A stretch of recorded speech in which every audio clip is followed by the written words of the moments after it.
that the smallest little voice can make the loudest noise. And if they try to tell me my own fate, I'll turn it around, won't hesitate. What's the point of tomorrow if it's a future missing you? Bring it on, cause I'm just gonna grow up in the battle A. Gonna let the darkness keep on burning my fire. Ain't nobody gonna stop me. I gotta stop this nightmare, because I'm dreaming of my future.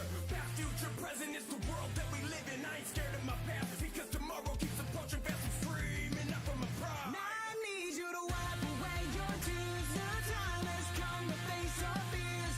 To know I'm never falling down, I'll keep on sailing. Now this is my destiny. defy the world to make you smile. If it keeps you around a while, don't you I gotta shake off the pain for you and me. May our failures all rest in peace. strike back.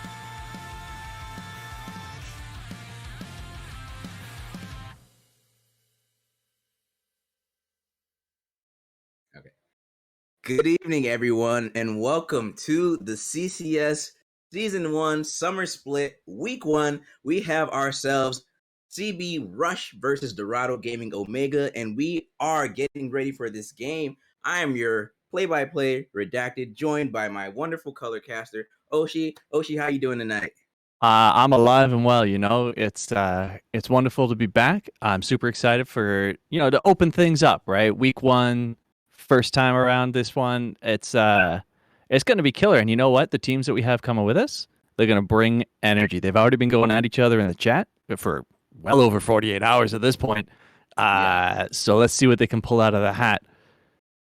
Exactly. Yeah, I'm really excited as well. And Oshi, I'm sure you maybe took a peek at it. I took a quick peek at it as well. We have some power rankings from one of our wonderful content writers, Chelsea, who gave us a bit of a blurb of where she thinks these teams stand in our league currently. So I'm just gonna go ahead and read some of that off for our viewers at home, so that way they know where these teams are currently ranked going into week one of this season here. So first team would be Dorado Gaming Omega.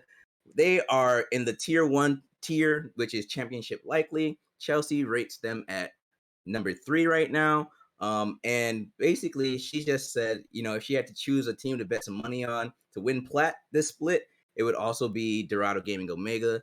They kind of had a rough lock-in, which is why she ranked them number 3.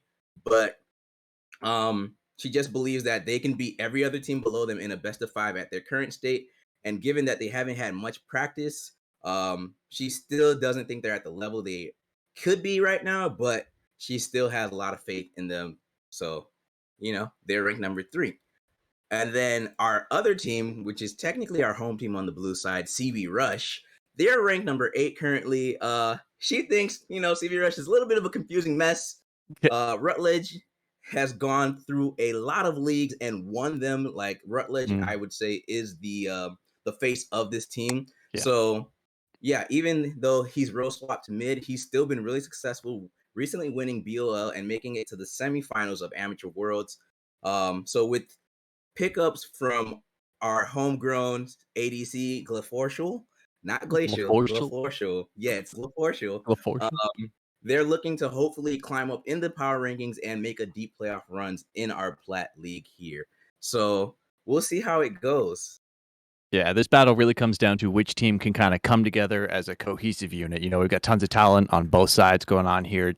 Joker from the movie Joker being the biggest one that we want to pay attention to here. Coming off of, I believe he was playing in the World Amateurs recently as well. Winner. So, yeah, sorry, he won World Amateurs, my mistake. But yeah, so it's really what I'm going to be watching for in terms of the senior players is going to be Joker against Rutledge, see really who can pull their teams together, because like you said, Rutledge is really the face of the one side. Joker's kind of put himself as the face of the other side just based on his success in amateur worlds alone. So let's see. Yeah, I think we're getting in a draft. Correct, and we are getting ready for draft. This will be the first game, obviously, to kick off the season. I'm pretty excited. Just also a little FYI for our viewers at home, Nyla is currently disabled just because this is 12-13. So, I mean, we're playing literally on the new patch. I'm sure players have been exposed to it a bit, but we don't know what's meta yet. And because Nyla is just so new, we don't know how she interacts with the Rift She's currently going to be disabled for at least 2 weeks while that is sorted out, and we see how overpowered she is or how underpowered she is. But See if let's Riot pulls the regular old Riot. exactly. But looking at these bans so far, we have Renata Diana for CBR currently with MF, and now that second ban here, the Vel'Koz, of course, Vel'Koz, like Eye of the Void. of course. If you don't ban Vel'Koz, do you really play against Rutledge? And did you do your homework? Yeah, exactly. I mean, that is the number one most terrifying thing that you could possibly expect to come out of this team. CBR. Interesting to see only one 80 carry ban coming out from CBR. Like I mentioned, Joker coming off the huge win, being the player to focus on in terms of Dorado. I almost expected a little more focus coming out, but I guess they've done some research. They said we don't want to have to deal with the control that Renata Glask and that Diana kind of bring in the end here. And Dorado just kind of keeping away, zoners originally, and now, again, same thing. They don't want to have to deal with the dive, so taking down that Nocturne. Let's see where CBR goes. CBR first picking the Gwen. Gwen did receive, to some, I would say, for pro players, it would be like considered a nerf. I did read the patch notes today while I was at work. Yeah, but I mean, for amateur and lower elos, I would consider it a buff. It's a little bit of an adjustment, so I'm not surprised with that being a first pick. It is also a flex, but I'm more confident we'll probably see it in the hands of Pip there. And I did want to mention, talk a little bit about that Sivir ban as well. Sivir also was buffed and adjusted, so I'm pretty sure most teams just don't want to deal with that booming ricochet and whatnot right now. The Nyla hover, of course, once again, but Nyla is disabled, so Dorado's just currently trolling us, and if they lock in, there it is. Yeah. I mean, I expect to see this locked in. I mean, Zera is obviously still an incredibly strong 80 carry, one of the top picks in just about every situation right now. If not this, then I mean, I would say Corki is other. Oh, Gonga failures. Okay, yeah. Again, another very strong 80 carry pick here. I mean, honestly, I don't see a whole lot of Lilia gameplay, so that being the first pull down, kind of surprising to me. Expecting that jungle, I would assume. And then leaving the top lane, just kind of saying, okay, you guys want to blind pick your top lane as Gwen, sure, whatever, leave it, because like you mentioned, it is kind of technically a flex, a little bit. Yeah, so, even Lilia actually is kind of a flex. I mean, we've seen it flex top, we've seen it flex top, even though it is a jungle pick.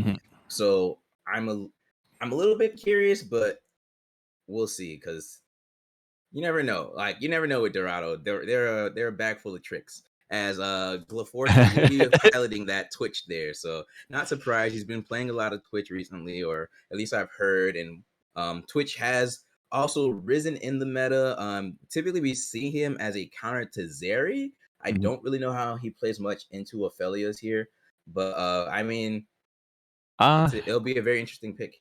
Honestly, for them. Yeah, okay. The Lulu's great. The Lulu Twitch is such an incredible combo in the mid game. Just getting the bit of a speed boost that you can go and assassinate, and that's what I wanted to talk about with the Twitch pick into the Aphelios. Is if ever they see Aphelios not next to his support, in this case, looking like a Rakan probably, which again, great setup. I mean, Twitch just queues in and outduels Aphelios 9/10 out of 10. Amumu. So, okay, I love Amumu. I love the rework of the queue that Amumu got. The 2 casts is exactly what he needed. He's not broken. He's in an incredibly playable spot right now. And looking at the 2 comps, Dorado's quite tanky in comparison. Like Lilia is melee, kind of. I mean, Gwen's kind of ability tanky, right? Like if you catch her outside of her abilities, or if you catch her on cooldown, she doesn't survive all that well. Is it ability tanky, or is it more just heal diff? For both of them, really, because I mean, with the Lilia, but with the sustain reductions, it's the I forgot what the item is called now. The staff one. The staff one. Yeah, the little staff. It does the thing. Yeah, it does the thing, and she plays Conqueror. It's been a while. You're gonna have to forgive me, but my viewers at home know what I'm talking about. I'll figure it out in just a bit. Let's talk about these bans though, real quick. Gallion and Swain being banned for Dorado, and GP being banned for CB Rush right now. Okay, so I love the GP ban. Yeah. GP is so strong into Gwen. it's a very even lane for the most part. I would say in the late game, GP gives you a whole lot of pushing power in the side lanes with the not having to commit a teleport if a team fight happens, things like that. So makes a great counter to Gwen Olaf. Those are good bands. Yep. The Swain I'm curious about, but I mean that's something they must know that I don't. I mean, Swain is just really Swain. Swain reminds me of Ari when Ari got the adjustment, and everyone was like, "Oh my God, Ari does damage now. Ari's good." Same thing with Swain. Once Swain got adjusted, it's like, holy crap, Swain is good now. Like we can play him mid, we can play him top. He's not just a support mage or support champion anymore. So and he's pretty freaking tanky, like as a mage. Just once he builds that freaking Rylai's there, it's pretty ridiculous dealing into the Swain with the never move and whatnot. So yeah, get him off the table and remove that champion there. And obviously they're targeting Rutledge's champion pool. That's 3 bans targeted at Rutledge, 4 if you count Nocturne, which can sometimes be flexed mid. In the situation that Hypnotic could play Swain, that's kind of where my confusion came from, right? Is because Dorado had next pick.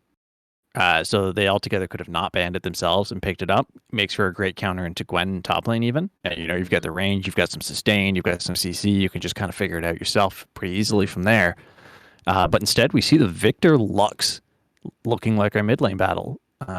Which, I mean, that's very season 3. Thank God, because I was very scared for their draft currently. Yeah. They were looking very squishy. CB Rush is. Yeah, so what are we looking at here? We're looking at Ornn Jungle? Gwen Jungle? I highly think it's Gwen Jungle. I do believe her jungle damage on epic monsters got a little bit of a nerf, if I recall from the patch notes. But I don't think it was so significant that she can't be in the jungle.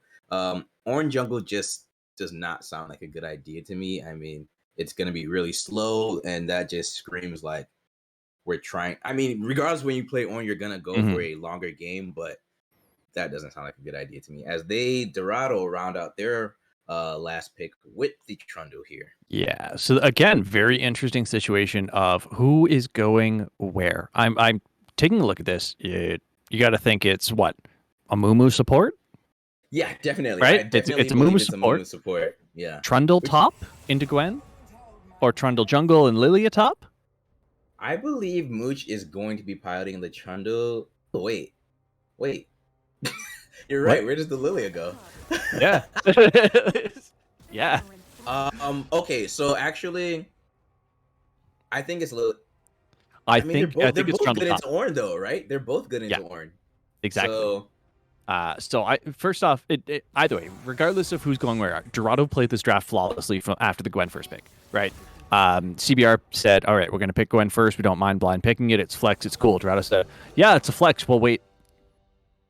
They just said, okay, we'll put our top, we'll pick a jungler that's also a flex top, or a top that's also a flex jungler, and wait it out, and we'll use our last pick to counter whatever you end up doing. And here we are. Exactly. So yeah, let's as we're waiting for these picks to be locked in here, I wonder if they're even debating now if they want to put the Gwen top or in the jungle. They're like, because like it's gonna be. Oh yeah, there we go. So yeah, Ornn into Lilia. Yeah. So Harmonica God piloting that Lilia. So okay. Pip's definitely gonna be on the weak side. So Gwen will be in the jungle for Kade here against. Wait, Amumu is being covered for Mooch. Trundle support? No, okay. They keep doing this to us, man. It's not fair. They just got to cause a little bit of panic and whatnot, right? Yeah, they know we're sitting here, and they know we're talking about it because obviously, like you said, they're going through the same things in their head, going, "Oh, what are we gonna put where?" And they're going, "Hey, let's screw with the commentators just a little." Right. They know. That's not gonna get me. Like, you're not fooling me with that. Amumu is not going mid. Otherwise, you're big trolling. Full AP Amumu mid lane. Oh my goodness, no. That was a thing once. Full AP Amumu mid lane was a thing. Really? Yeah, during after Gragas' original rework, because Gragas mid was a huge thing. Oh, 4. Yeah, I started playing like mid-season 5, so. Okay, yeah. Yeah, I do not know about. I'm old. Pre-season 5. I've been since beta. So when it was like a CD, right? I heard it was like Oh, a CD at that point or something. uh, yeah, it was supposed to be a CD. Plead the fifth. Am I dating you right now? Oh shit, my bad. Uh, my dude, I am 31 years old. I started playing this when I was 18. My bad, All bro. right. I played this when there was 8 champions, if I remember correctly. Oh So boy. I started playing this as a Lux main, playing 15 FPS on 168 ping. Yikes. That was my life. And I bet those final sparks were still hidden though. Yeah, because nobody knew what to do about them. There was no movement. Oh my goodness. But we have both of our lineups locked in now. So let's just go through it a little bit before we cut to a short break and Mhm. as we prepare for game 1 here. So actually let's just get to predictions real quick. So because we're going to have plenty of game to talk about as we're in game. So my prediction for you, or your prediction for me, Oshi, who do you got? And remember, it's a 3-game series, so who do you got and why? I got Dorado in the long run. They're already showing some skill in the draft. I have a lot of faith in their team coming together. Just composition wise, right here, it's very death bally, right? They want to roll together. They could definitely want to just kind of steam you down the middle and be done with it. And there isn't a whole lot of maneuverability coming on to the CBR side there. There's not a whole lot that they can do about it if they get caught, right? There's bits and pieces of disengage, but ultimately they're going to lose one member as they try and run away, that kind of situation here. Overall, though, if Glefortial and Rutledge can come together, not just this game, but overall, if those two players can really pair themselves off, find a smooth way to work together throughout laning phase to get some bot lane pressure so that K doesn't have to worry about doing everything himself, especially when you have Pip playing weak side, Yeah. I think that we'll see a whole different situation. What about you? What do you think? You didn't give me a game score number though, real quick. Ooh, I'm looking at 2-1. Yeah. 2-1? Okay. Yeah, Cool, I expect cool. full 3. Okay, gotcha. Understood. Always. For the series, I currently also this is tough. I don't know these teams but I do know Joker. I know Glefortial as well. I kind of know a little bit of Rutledge.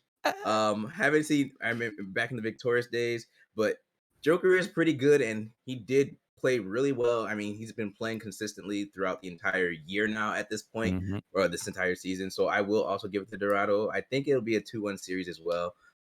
And yeah, I'm excited to see what this game brings, but hopefully CBR can prove me wrong. We'll see. But we will cut to a short break as we prepare for that game. We'll be right back. So stay tuned.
Hold on. I'm about to say something really cool. 3, 41, 9, and lift off! No one dies screaming without me. feel like I forgot to shoot something. You're starting to bore me. She's such a loser. Always ready to cry.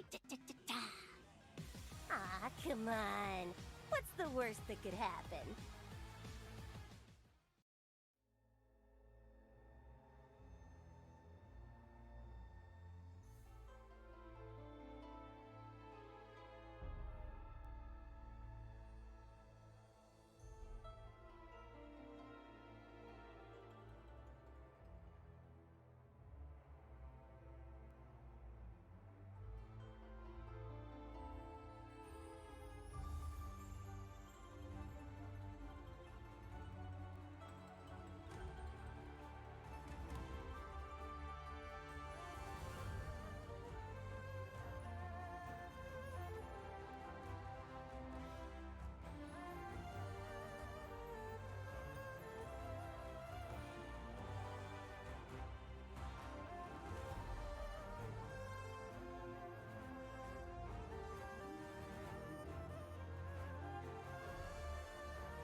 Welcome back, everyone, as we prepare for Game 1 of our Summer Split CV Rush versus Dorado Gaming Omega.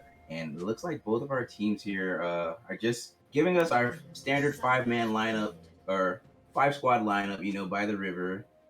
No shenanigans so far, as our wonderful observer, is just traversing across the rift. Wow, hold that thought though, as Dorado are looking for a cheeky little invade. More than likely, just gonna place some vision, Yeah. trying to understand where the jungler might be starting, and they're gonna retreat back to their side. So Oshi, while we're waiting for the action to truly begin, any runes or summoner spells do you see that look interesting to you or different? One of the big things I'm going to be paying attention to is just the Ghost on Gwen. I mean, it's pretty typical in lane to see Ghost teleport, right? But Ghost Smite in this situation against the Flash Trundle. Trundle has a lot of ways to slow you down, to keep you around, right? Not really let you move the way that you want to. So it'll be interesting to see how Cade manages to maneuver around blast cones, to get over walls, things like that. The dash, obviously, super useful. Otherwise, I don't really know. Everything seems pretty straightforward. Cleanse on the Twitch is very understandable against the Amumu. Teleports where teleports should be. Nothing super special. The Ignite on the Amumu, also going to be big.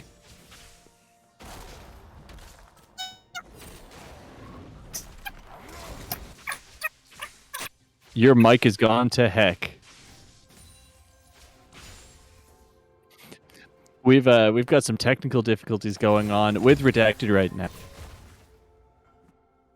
He's left and joined back again. We'll see if he comes back. In the interim, you could, just see standard stuff going on in the lanes right now. Nothing super special. Both junglers deciding to start in their blue buffs. This top lane is going to be the big one to watch. We mentioned that Pip is going to be on the weak side here. So it'll be really interesting to see how the Lilia plays into this, how Harmonica kind of controls the situation. And then this bot lane, I expect a lot of farming until Amumu hits, I guess, 2. I expected it at 3. There's the 1. There's Not using the the seconds. There's the Q, and yeah, it looks like Insanity will live. I'm back, Oshi. You got me? Hey. Awesome. Cool. Yeah, I don't know what happened. That was really weird. But so far so good for CB Rush here, as we're seeing a lot of hope coming out. Oh, there's light binding there.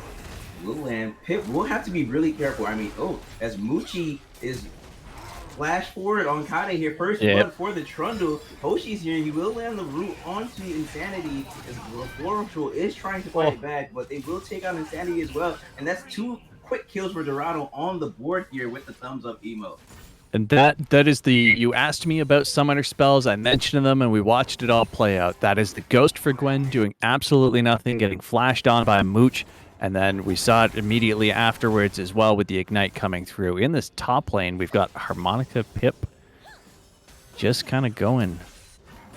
It looks like, actually, if you're looking live, we do have a dive going on, as Hoshi and Mooch will take out Glaforcio. So now that's 3 kills for Dorado already, but Rutledge is here to get some revenge for his team. The light binding will go wide as Mooch uses the frozen domain there to get some movement speed and escape into the river there. And that's just Dorado already just being really aggressive just this early into the game, and putting themselves in a good position here, as Hypnotic and Kade will say hi to each other in the jungle. And Pip is just, what I was trying to comment on before all this violence occurred was Pip is playing really aggressive into Harmonica God, and he will have to flash out and to ensure that he does not die. And he needs to be careful as Mooch uses the frozen domain again. Chomp will get Rutledge's flash, who uses the light binding there, and he will live to fight another. Very well played by Rutledge there, but Harmonica God definitely in a lot of trouble up here as the Gwen comes in. Kade is here. Harmonica God will flash away. Snip. One more to get that true damage proc. It's proc. Will Kade E4? The answer is no. Lilia gets home.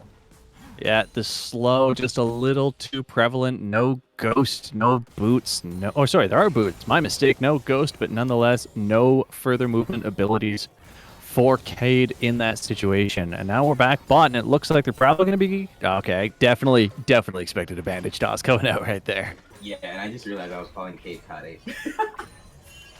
Oh, boy. I don't know if it's Cade or Kade or like... We never got told. I'm definitely not saying it 4 times, though. No, definitely not as well. Definitely. But, so far for CB Rush, they've just...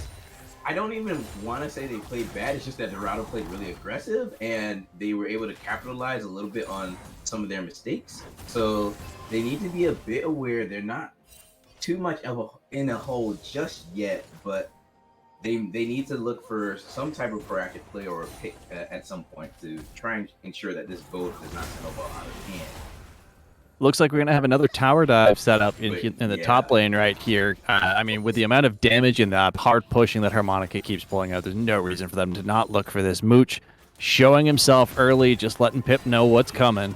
And Pip doesn't have. Oh, the Lulting Lullaby will be activated. Frozen Domain as well. The Stomp, the Sweep Whoa. from the Lilia, but the Tower Shot will take her out as well. But it's an execute as Pip did not get any damage on Harmonica God there, so no gold going over to the Ornn. Oh, so unfortunate. Pip had such a great play getting the headbutt into the tower in order to get the knock up on Mooch to kind of delay the death a little bit. I definitely thought he got Harmonica as well. I bet he thought he did too. Super unfortunate that he didn't. But incredible execute situation for Dorado Gaming, picking up yet another. We've seen 2 tower dives, by the way. We're 6.5 minutes into the game. Mooch is out of his mind on this Trundle already. 201. Lilia has not been able to do. The Lilia has been doing incredible. The Gwen has not been able to do anything to try and help her team get back in this situation as of yet. But we did mention, the mid-game power of Twitch. That's really what I want to see. Can he keep farming up? Can Glefortial kind of keep things going? Harmonica in trouble. We'll have to find out though as the Ornn Horn is used. Cade is here, and Harmonica looks to be the first victim on Rutledge's kill list. The kill will go over to Rutledge. I said Rutledge, CB Rush. And yeah, they will get that kill onto Harmonica God there, as now Dorado Gaming will be looking for this Cloud Drake here as some slight retribution for their top laner's sacrifice. Cloud Drake is just, it's something not a lot of people look forward to having, obviously, but the out of combat movement speed when you're a Trundle is going to be huge, right? Because you're already super fast when you drop the Glacial Domain. Yep, the Aphelios being able to get around. The Amumu, if and when he starts to roam, because he's going to start to roam, the biggest thing is just going to be able to pressure the Gwen over and over and over, right? The way that the lanes have been going thus far, it has not been the best situation for Gwen to try and get in a gank, because most of the time, her lanes are too low once they actually get pushed in. Yeah, absolutely. And then by the time she comes to look around for a gank, there's not much you can do, or Dorado Gaming is already coming to kill your teammates. So it's like, it's just really tough for them to make any proactive plays right now. I think the best thing for CB Rush they need to do, actually, hold that thought though, as Mooch will be polymorphed away from this red buff as he was looking for a trap onto Cade here. And it looks like they do want to contest this red buff. Amumu will get the bandage toss. The light binding comes out, but Rutledge does not do enough damage yet. Kade is trying his best to take out the Aphelios, and he will not be able to do so. Glefortial and Insanity are looking for something back with this spray and pray, but it's just useless right now as this Twitch does not have enough damage yet to take out any of the Gamma Gaming Omega members right now. And that is another kill, 2 kills for Dorado Gaming there. Yeah, that was just an incredible invade. Wonderful pressure around the red buff. Like I said, this is the advantage that they have with their team comp. They're able to pressure the Gwen. Like, look at this. Trundle even goes in early, gets polymorph, and there's nothing they can do because, 1, they have no vision, and 2, they have no damage. They can't kill the Trundle because they don't have the damage to do it. So Amumu able to just walk in. They get to just completely ignore the light binding, ignore the final spark. None of it matters at all. The exhaust down on Cade there so that the Gwen can't do absolutely anything. They got the flash out of Amumu, but I mean, a support flash is not worth 2 kills. No, absolutely not. And, those kills are just further snowballing this gold lead that Dorado Gaming Omega have already secured for themselves. It is now, it's heading towards a 3K gold lead. It was about 2K, so it is increasing. But CB Rush are doing their best to ensure that this gold lead does not get out of hand due to their CSing right now, So they are keeping it somewhat okay, but it's going to get really tough for them at some point because the gold difference will transform into item difference. But Glefortial is looking for the kill on the Joker there, and he will get it. But now will Hoshi look for a retribution for his AD carry? He will not. The minions will not get it either. And Glefortial there taking down the Twitch, and that's exactly what they needed as we now have more action in the top lane. Pip using the Ornn Horn there as Mooch and Harmonica God are looking to fight back. The Lulting Lullaby is activated as Mooch is trying to fight and take out this Ornn. Final Spark goes wide. The flash coming out from Ornn. Harmonica God flashes forward. Rutledge is here to back up CB Rush. It is now 3v3 as Harmonica God will go down. as well as Pip. Kade is trying to run away as Hypnotic Scruff. For the first time, we've seen him leave his lane and actually be active for his team, and he will secure the kill onto the Gwen there. We saw so much happen all at once. We're going to get into the top fight replay real quick here. The biggest thing I want to draw attention to, look at the damage rotation between Mooch and Harmonica God here. They step in, they step out, they step in, they step out. They did an incredible job tanking it up together.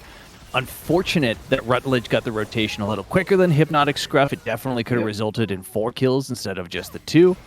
3 kills instead of just the 2, but nonetheless, they pick up the 2 that they pick up. And only lose the 1, 2 for 1, incredible trade. Right before that, we saw exactly what we were talking about with the Twitch and the Lulu being able to hard pressure Joker on mobile Aphelios in the bot lane. Yeah, and that was a solo kill too, by the way. Glefortia was definitely gonna be happy about that. There's absolutely no reason for him not to be happy about that. It's exactly what they need, as you mentioned, being able to take down the Aphelios, get some gold on the Twitch. The Twitch is going to be the difference maker in this game. If they can get him just a little more fed, I would say they need to get 2 completed items on him at this point in order to really shred through the team with that spray and pray. And Oshi, while we have some downtime, I want you to take a look at Rutledge's item there. What do you think about that? Opting for the mask, honestly, I think it's probably a decent idea, right? A lot of this is going to be poking in and out. They're not going to be looking to burst anyone down. Too, right? I'm not sure. Read passion notes. I didn't. It was either buff or adjusted. I know it was definitely adjusted, as now Leandries, if multiple members on your team have it, as we see Omega taking the Hextech Drake there. But if multiple members on your team have Leandries, the procs are not stacked as one. Mm-hmm. They're all separate procs now. Yeah. The interesting thing is going to come down to whether or not CBR can actually use this mask properly. I shouldn't say properly, efficiently, right? Obviously, I have no concerns about Rutledge using it properly.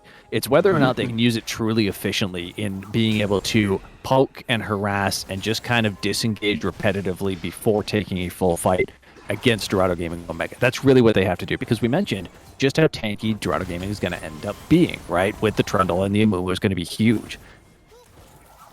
Yeah, absolutely. The Trundle and Amumu, they're both going to be big tanky boys. Trundle already 3-0-4, 300 gold bounty. Oh no! That thought there's Kade, Glefortia, and Insanity are looking to take out the Joker once again. Will he get something back for it? The answer is no, as now Pip using the Call of the Forge God there just to try and clear out the minions. Oh, as actually Mooch is here with Shelly to take out the Ornn. He will use the stopwatch to just buy some more time. Will dash forward, but it's not going to be enough, as now Pip will be taken down. But Glefortia is trying his best here, as Hoshi was looking for some retribution, and he will take out the Twitch, but his life is given over as well. Hypnotic Scruff will flash forward as the Chaos Storm is looking to take out this Lulu here, who's able to slink away with the sliver of her health bar and some shields from Rutledge. Just a quarter second too quick for the Amumu there. I mean, Hoshi was so close to timing it flawlessly with Hypnotic showing up. Able to pick up the 1 kill, which is great, but if they were able to land that double ult AoE wombo combo on the 3 members under tower there, it would have been a totally different fight, and we would have seen an even bigger lead for Dorado Gaming. Instead, they end up trading, I think they traded 2 for 1 there, actually. So a good trade ultimately. I mean, look at the gold right now. It's only 2K. It's still it's still about 2-3K. It's stayed there for quite a bit of time. As we look at the gold between the members, so looks like most of the gold right now is currently on the Jungle and Lux, as it should be. Twitch is actually a bit behind in terms of gold compared to the other 2 damage dealers on his team. So he needs to try and get some more gold. They need to try and funnel this Twitch a bit more. He's only about 200, but. So that's not too bad, as Cade and Pip will look to make a play on Harmonica God here, who will flash forward. The needlework is coming through. Remember, there is no cooldown now. Cade does not need to hit minions to activate the 2nd and 3rd proc of that needlework there, as Cade will just take out Harmonica God with the... I don't even know, did Ornn get an assist for that? I honestly didn't catch it. I don't think he hit her at all. I think he did at the very beginning, before, like just as Cade was coming over the wall in River. I'm pretty sure that he got her there, but I was looking at the cooldown of Lilia's ult, and Rift it Maker. because it didn't get used. That's what the staff thing is called. The- I knew I was gonna And yet- figure out the name of it eventually. so you figured called out the Rift name of Maker. it, but look what she bought. Yeah, Gwen bought Rift Maker. Oh, we're talking about Lilia. Lilia bought. Oh, Lilia. sorry, I thought you were talking about Lilia. No, Sorry, I no, didn't I think- was looking at okay, Gwen. yeah. I was looking at Gwen. Sorry. I was like, yeah, but she bought Mask. Yeah, that's very Bought interesting. Leandry's. It's because of the harass game. She's looking to just continuously pressure Oh, Pip. as Glacial is stunned by the bandage toss, and the curse of the sad mummy will come out as well to ensure that he does not escape. Teleport coming out from Pip as Cade looks to take out Hoshi, who will go down to the Gwen. Joker and Mooch are now going to have to retreat. Pip does miss the headbutt there. Joker using the dash there to ensure that there's enough space between him and the rest of CB Rush, as they will just walk away. So 1-for-1 between CB Rush and Gaming Omega. Look at how long they waited for this. They're just sitting there. There's absolutely no chance that he got away from that. There's no way he burned knew his it was swag, coming. Unfortunately, too. Yeah, super unfortunate. But they traded one back. Unfortunately, again, it was a support for an AD carry. They burned a decent amount of summoners out of Dorado Gaming as well. Got to give it up to Joker for using the grav gun and the ultimate to ensure that they both were able to walk away from that situation, as well as using the dash from his the active ability, active item there. But this is it. This is what Harmonica God was looking for, and this is really why he ended up going with the Mask purchases. He wants to just harass Pip out of lane. That's it. Yeah. That's all that this is. He And wants to shove make as sure. well, as Hoshi will use the bandage toss. We have a teleport coming in. Joker is in the back line. Mooch and Hoshi dodging back and forth in between the front line here. As we see Horseshoe though in the back line, just using that springer for him, Joker, but he's not able to kill him. But he was able to take out the Amumu as the polymorph comes out. And Horseshoe is going crazy on the front line and back line of Dorado, but now he's trapped between a rock and a hard place as Mooch will take out the Twitch, but Harmonica God is taken out as well. Rutledge is using all the ducking, dive, and poke that he can to try and poke out the remaining members of Dorado Omega here. He's looking for one more kill as Mooch now activate the subjugate. Rutledge will flash forward as Hypnotic Scruff was looking for some more damage. The light binding does land. Final spark as well. The E does come out to light the shield to protect Rutledge. Tower shot on Scruff, and he just needs a few more hits. Oh, he's not gonna look for it though. And now Mooch will take this Ocean Drake, and that will put Dorado Omega on soul point here. I want to see this replay here because Mooch had his ult at the end of that fight. So did he? No, he does not have it up for the actual fight. Okay, yeah, I was very confused because that would have made a huge difference. Yeah, I mean, the Twitch just absolutely wreaks havoc. An incredible flank came in right there. The Lulu doing everything correctly to keep him alive as long as he did. 15 seconds. Yeah, and look at Rutledge. Rutledge missed a couple skill shots here. Probably could have kept a teammate or two alive a little longer with a different light binding than the one that whiffed there, but it happens. Everybody misses them. It's fine. Even Faker, it's not a big deal. Yeah. What matters was his positioning in that entire fight. It was incredible. He took full advantage of all of his abilities, nailed multiple AoEs, and just like the Trundle, didn't have the ult for the actual fight. Used it at the end and almost picked up a kill. CB Rush picked up the Ocean Drake there. I wonder what happened as to why Dorado Mooch was low. Not. Oh, was he? Mooch was low, yeah. Got it. Understood. Yeah, that's one of the problems with picking up the kills at the front end of a fight is if you don't have enough people to go take an objective immediately afterwards, then you're a little slower on the respawns, and unfortunately they had to give up one. Oh no, one objective. Yeah, just one, but just one. It's not too bad. Dorado Gaming is the Spider-Man of objectives. Everybody gets one. Oh my god. I mean, it's not too bad for CB Rush currently right now. Picking up that Ocean Drake does help them out, and it ensures that Dorado Omega are not on soul point here. I also did want to comment on that thought. We see Glacial sneaking it. He's going really fast. Spring Pain, Hypnotic Scruff will have to flash away. The poison is not effective as it does not take out Scruff, but he will have to more than likely go home and recall and then come back into lane. That gives CB Rush advantage on this mid lane push. Hopefully they can look to take on this mid tier 1. Yeah, no, Harmonica got here. Never mind. Well, there's only so much you can do. Harmonica Guard getting right in there, and the Drowsy coming down. The Drowsy coming down, but Rutledge using the stopwatch there to ensure that his life will not be taken, and instead they say the joke's on you, Harmonica God. You will not play your sad tunes here. Go back to the gray screen and try again. Yeah, they didn't want any of that. They said, "You're not Joker. No laughs for you." Shut him down real quick right there. Incredible counterplay coming out of Stevie Rush. And once again, you know what? I've seen Mooch try this 3 times and miss all 3 so far Yeah, with but Pip. Oshi is here this time to back him up as the Curse of the Sad Mummy will lock the Ornn in place. They're looking to take Cade next. The Chaos Storm is so deep in the backline of CB Rush. Final Spark comes out as well. That Leandries is burning, but it's just not quite enough damage to take down the Dorado Omega members, and they will just be able to walk it off. Mooch healing up Joker as well, and they're still seeking control for this mid lane turret here. CB Rush need to try and take down this mid tier 1 turret so that way they have more control across the map, but it's just so tough because Rutledge or Hip Scruff will always be there to clear out the minions, or Joker as well. Mooch just does not care about towers at this point. 509, a ton of armor on him, plus he ults you and just takes all of yours additionally. It's absurd. Look at Glacial here. Glacial, spray and pray again. Joker will have to use the dash to ensure that he is out of range. This Twitch is starting to become really scary, and he has Kraken Slayer too, by the way, so that true damage will start dealing a lot more pain. I'm guessing, what is he building next? Oh, Blade of the Ruin King. Got it. Yeah. It's all about that percent. Yeah. It's all about that percent health damage coming out right now. He's not looking for the big crits. He's taking a look at the other team and going, I don't really want any of that. And he's just going to burn them down real quick. The whole build on CB Rush right now between just look at the 3 main items, right? For the jungle, for the mid, for the AD carry. Look at their mythics. They're all about burning HP. They're all about percent-based HP. They don't want anything to do with this Trundle right now because man is massive. Yeah, he is.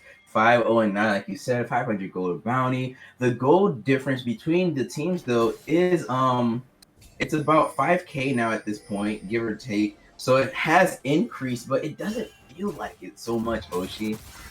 No, it really doesn't. A lot of that has to do with the way that the teams are playing. I mean, look at where the vision is for Dorado Gaming. For how far ahead they are, they only have vision up to River, right? They have 1 ward on the other side of Dragon Pit, and that's it. That's a huge problem when you're at this stage of the game. I mean, they, like you keep saying, they need to break that mid tower down. That way they can get a little more game control on their side. Yeah, both teams do, but really the fact that Dorado Gaming hasn't is speaking volumes. Right, they have the outer towers down on both other lanes, but they just cannot manage to actually push down this mid, namely because they send one person there, they get the wave out a little bit, and what happens? You find a Twitch.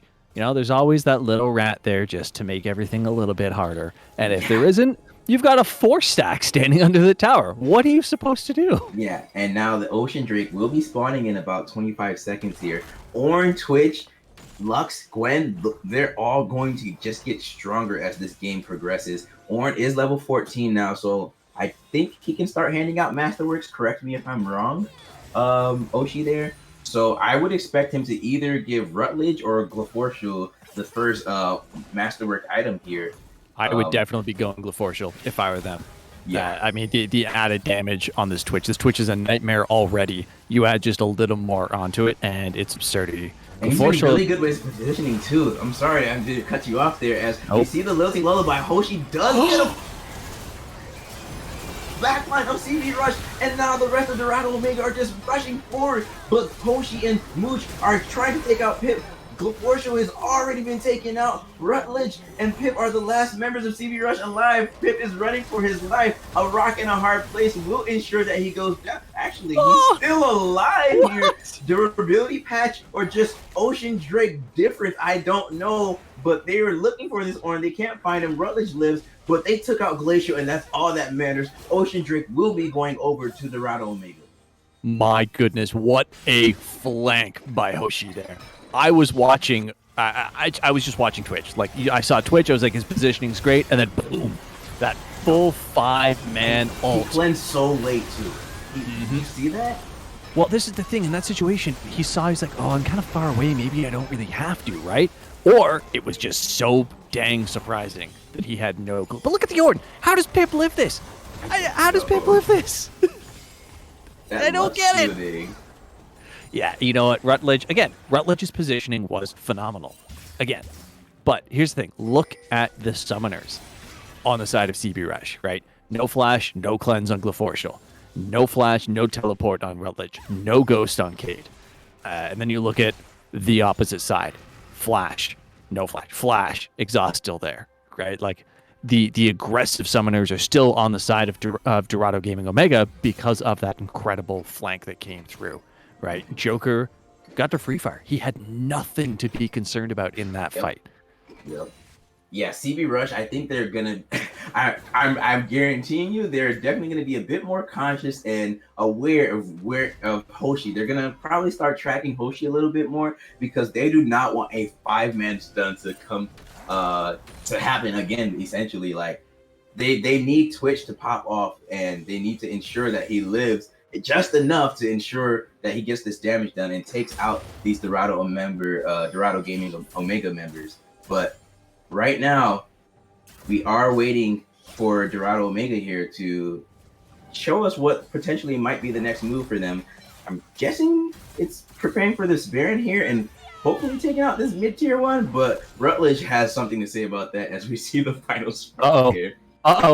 Hypnotic. Looking for it, though. Will flash for it. The Blade of the Ruin King is propped as the polymorph there is used. The Chaos Storm is almost going to take him out, but Glefortial will live, and not the polymorph, but the Lulu ultimate there, and he will be able to live through that Chaos Storm. So Glefortial getting these, I think that's what they need to look for a bit more, as Pip and Harmonica God are duking it out here, but that orange tankiness is just really starting to come into play here. The first bandage toss goes wide. Hoshi is just poking and poking. The Curse of the Sad Mummy comes out. He is stunned under his turret, and he's still alive. Hoshi is going to be taken out as the tower shots take him down. Harmonica God looks to be next. Lilty Lullaby comes out. It doesn't matter. Pip just 1v2 Dorado Gaming Omega under his own tier 2 turret. Double kill for the Orange. And now Mooch and Joker will have to run away, but they take Cade as retribution. So they managed to pick one up on their way out, but on top of that, CB Rush picked up the bot lane tower as well, which was an objective they got bonus gold for. Pip knows exactly what his limits are. Look at him play. He says, I'll step up. Come on. Go ahead. Come on. And he plays them like a fiddle. Look at this call. Absolutely demolished, and then getting in with the unstoppable, ignoring everything. The Lulu shield coming through just to kind of guarantee it. Unfortunately, Cade, bad positioning, getting caught out right there. Didn't expect Dorado to show up.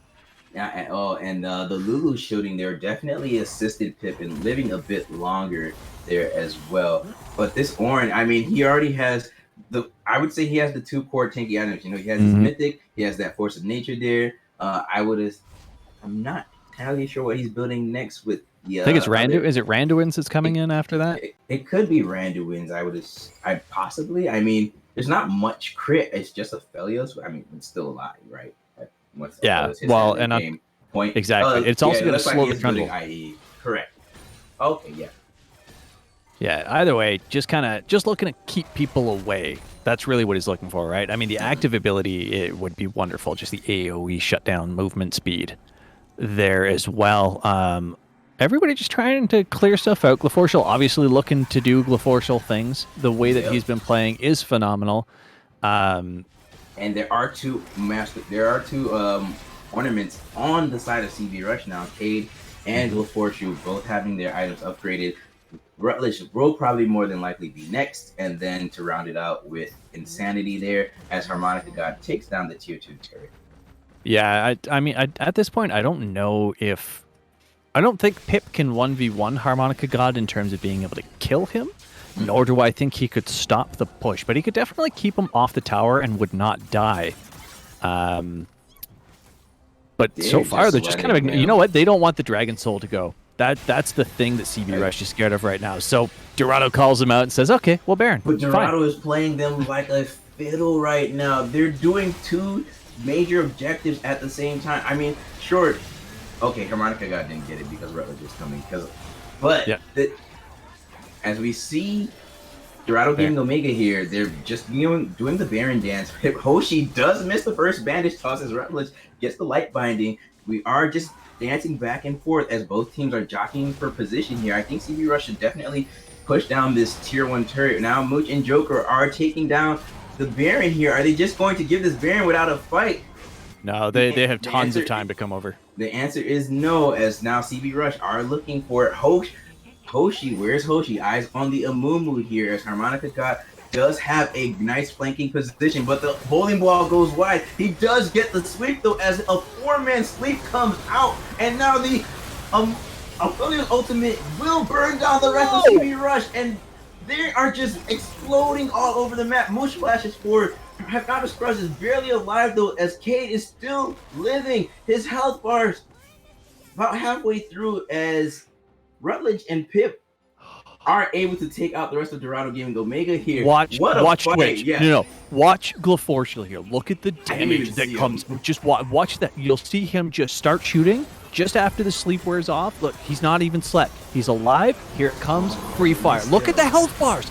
Look at their health bars. There it is. He cleaned out one of them free as all get out and just about got a quad with a single button push of his E. He was so close. One more auto before he hit that, he would have cleaned it all out. It would have been a totally different fight, and it would have been an easy Baron for CB Rush. Unfortunately, he got picked up. The only person that was not asleep, the only person that they cared to kill, they found him because he had to come out of stealth to protect his team.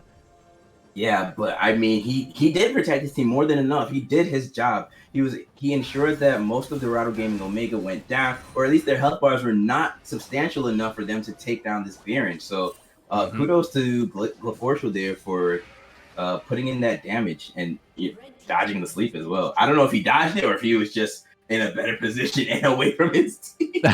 He was in a better position. That's what it was. His whole team was falling back in the same path.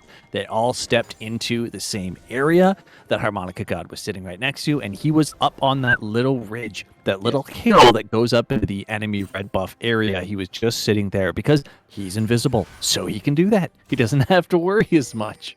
Exactly. But now, Hoshi, I feel like we've been talking so much about what's been going on in the game and like what's happening live. Let's talk about slight predictions of what we think CB Rush need to do to get back into this game and take some control, because I mean they're still down about 5k gold. So what do you think CB Rush needs to look for here? Both teams are looking for the same thing. Both teams want a 5-person team fight, and they want to be the one that lands their combo. Right? You take a look at it. You get a big horn. At the same time, you get the snips to go through. At the same time, you get the final spark to go through. At the same time, you have Twitch being Twitch. That's a dead team. On the other side, Lux has also been granted an ornament as well now. Jeez. That could be a tie turner. That scaling word might come back to bite Dorado Omega here if they don't try and end this game pretty soon. I was concerned about the Twitch in the mid game. I didn't even want to think about the late game. Now it's scary. But here's the thing. On the other side, Dorado's looking to do the same thing. Maybe a little bit of a scramble here. No, okay, nothing special. Yeah. Dorado's looking to do the same thing. They're looking for a 5-man sleep and or a 5-man Amumu. Ult, right? One of the two. Because one of them leads into the other one. If done perfectly, it additionally leads into the storm coming down. It additionally leads into the Aphelios ult keeping everybody shut down, or the Aphelios AoE, depending on if it's a flamethrower, right?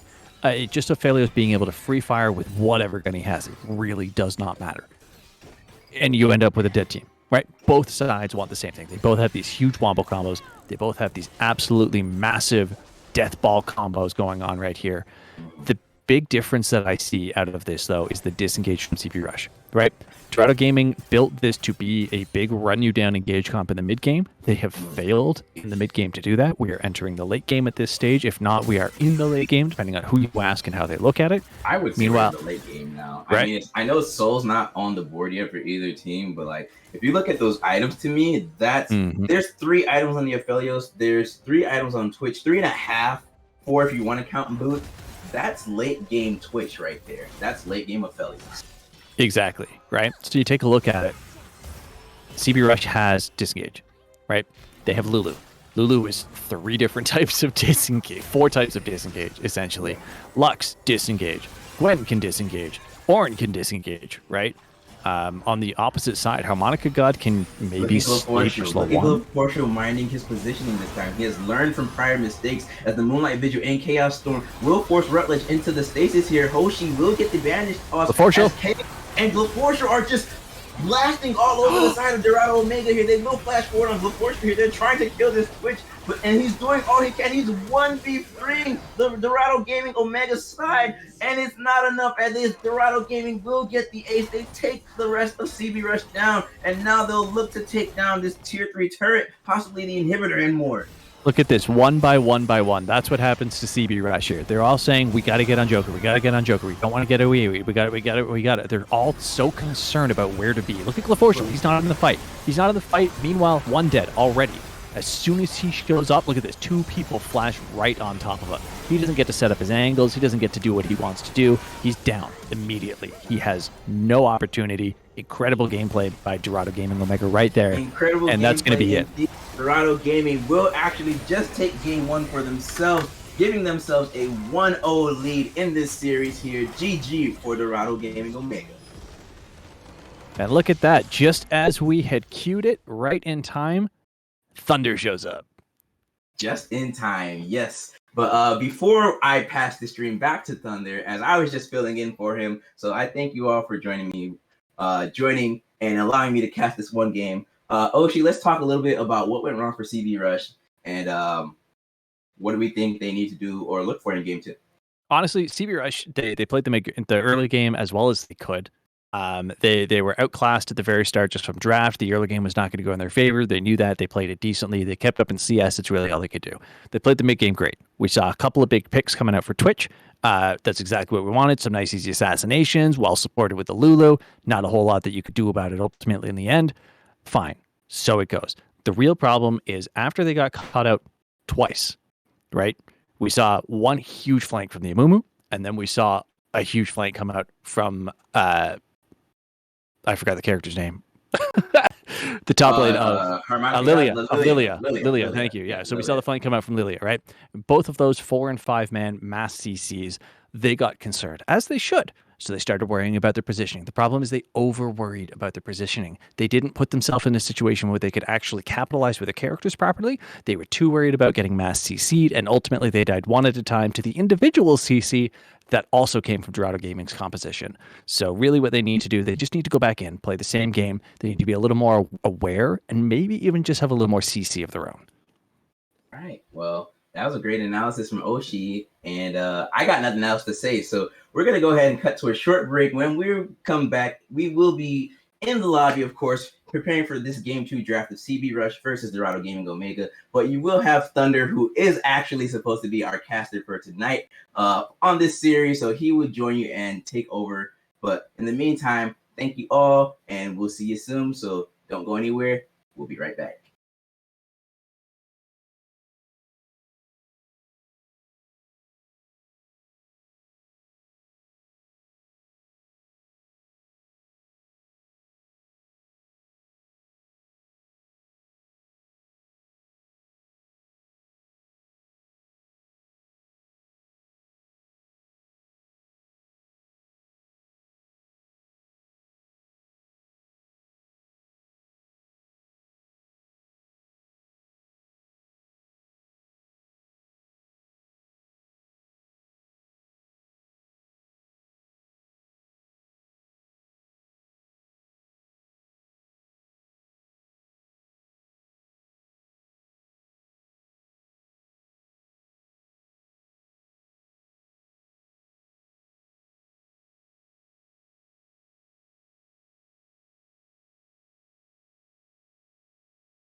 Welcome back, everybody. Getting ready for game number 2 of this wonderful series. You may notice something a little different about my co-caster. For some reason, it's Thunder! Hello, everybody. I am back. I managed to get myself locked out of the house right before we were supposed to cast, so Redacted swooped in and saved the day. But I'm back in action, managed to break into my own home. Definitely did not wait for somebody with the key to get here.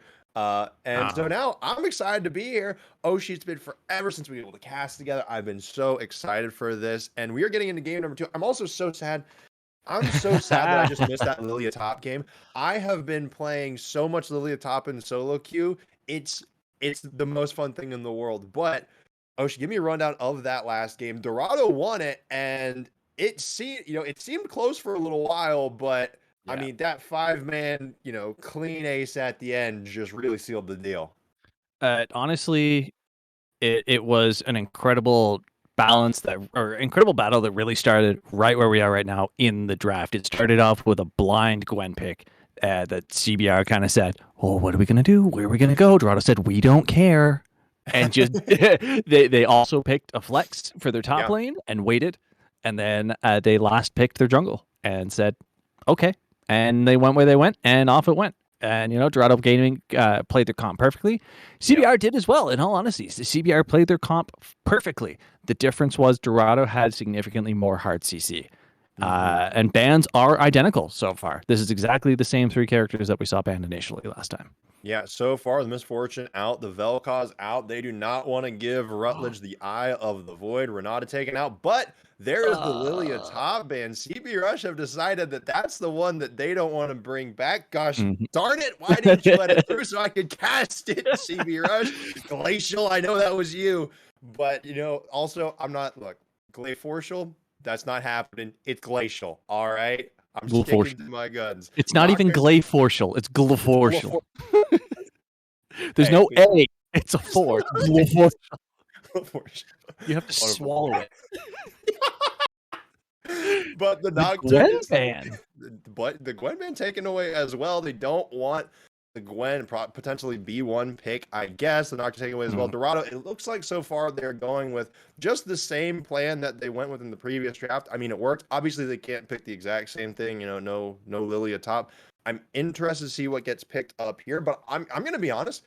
I'm also somewhat surprised that speaking of Glacial, that they didn't ban his Twitch, because that was almost a 1v9. But Olaf is now selected for Dorado. Talk about a jungle top flex, but Olaf did just get some buffs for his jungle side of things. I wouldn't be surprised if we see it there, but still certainly a flex. If this goes top lane and CBR is not very careful. I mean, we watched Pip get absolutely demolished by Lilia as Ornn. Yes, it is weak side. You're playing the tank. I understand. It's hard. It's nothing against you, Pip. But Harmonica God is on that God level right now. That's where he's playing. Yeah. He played it so well. He was perfectly aggressive. He pushed incredibly well. And now you can't even CC him. Now he's going to out-heal you. Now he's going to out-damage you. And he's going to slow you. You cannot walk away. What are you going to do about it? If this Olaf goes top lane and they do not counter it properly, I mean, Gwen's already gone. So if we see a Gangplank ban come out, what are you going to play into it?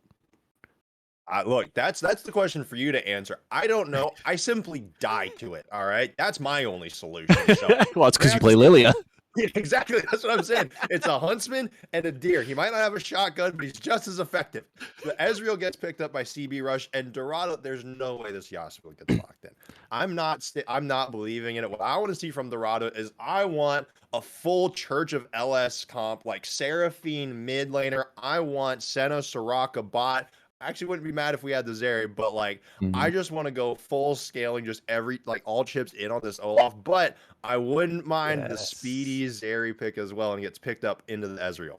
I think you absolutely have to play a character like Zeri, if not Lucian, in this comp just because of the Olaf pick. Olaf is going in. Full stop. Right. You need an AD carry that can take care of themselves. They have to be able to handle themselves. Right. Ezreal, I mean, Udyr is great because obviously you can stun spam. Wonderful. Great wave clear, decent AoE damage, great single target damage. Ezreal is going to be running away. So far, nobody can stop Olaf. if he Yeah. decides to go, right? He ults, Udir's going to run after him and be like, "Ah," and hit him with bear paws and not do anything. It doesn't matter because you Yeah. can't stun him. Rakan, great dive character, incredible engage, incredible disengage, incredible counter engage as well. Mhm. Again, same thing. All he has to do is Q Udyr. Okay, Udyr's not going in. That's it, right? Yeah, There, that just there solves goes, the there's problem. Udyr. Yeah. So Udyr is obviously not there engaged. Alistair, yes. There we go. Yes. I like the cow. Yes. Tank, engage, disengage, CC, Beefy. AoE. Yeah, beefy. Able to tower dive. That is what I want to see from CBR. They need the CC. They need this hard AoE CC. Wait, CB Rush just banned the Gangplank themselves. Cho'Gath? Maybe. Or No, maybe Cho'Gath they- wouldn't work. Aatrox. I don't- Aatrox. Aatrox could be pretty sweet. Maybe their read is just that this Olaf is going in the jungle and they tried to pick the Udyr to try to potentially match that clear going Yeah. into the late game. But I mean, we'll have to see. Dorado, they ban out the Veigar now, taking that away. And I mean, Hypnotic Scruff, I will say, did perform pretty well on the Victor in the last game. And so CB Rush, they take it away. They've banned two of the champions that Dorado played in the last game, as well as one they played as well. So CB Rush, it looks like they're just trying to pick apart pieces that they just really don't want to face again. But Dorado, they take away the Veigar, and they take away the Ahri as well, limiting the mid lane pool even more. I mean, whatever these mid lane picks are going to be, I feel like both players are going to have to dig pretty deep. Although that said, Lux is still up. yeah, exactly. Lux is still up for Rutledge. Yeah, exactly. Like Rutledge can just go back to the Lux if you want to. He played it well. He did well. He did decent damage with it. It's got the CC shield. It was a decent enough pick for sure. The thing I'm really interested in, and something we didn't talk about very much last game, which there's the Lux. Okay, yeah. Something I wish we had talked about more was Hypnotic Scruff, right? Yeah.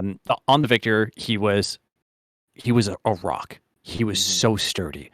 He just stood in lane and cleared waves and then went to a different lane and cleared waves until he could almost one-shot you. Yeah. And then he showed up. He didn't do anything for 7.5 minutes, and then he showed up and picked up 2 kills top lane. Yep. And then went back mid. Yeah, he is back to business. Yeah, he was stable and solid and reliable. And that looks like a Diana jungle. It is a Diana. So, well, what are we thinking about Diana mid? Maybe I don't know. Look, I'm just keeping the flex options open. You know how I like to do it. I think if it was Diana mid, you're in for a lot of trouble against Rutledge. Yeah. That's it. Rutledge has a great harass game. Lux has a great harass game. Okay, that locks it in, and they do end up. They hovered the Yasuo B2. They end up picking it B5 into the Lux. I mean, hey, win wall final spark sounds good to me. You can't win wall final spark. Oh, okay. Oh, look, there are a million things you can win wall something. All right, okay, you can't win wall final spark. You can let me ask you a light question. binding, though. Yeah, I was gonna say, let me ask you a question. If I shine a flashlight at you and you blow at it, does anything happen to the light?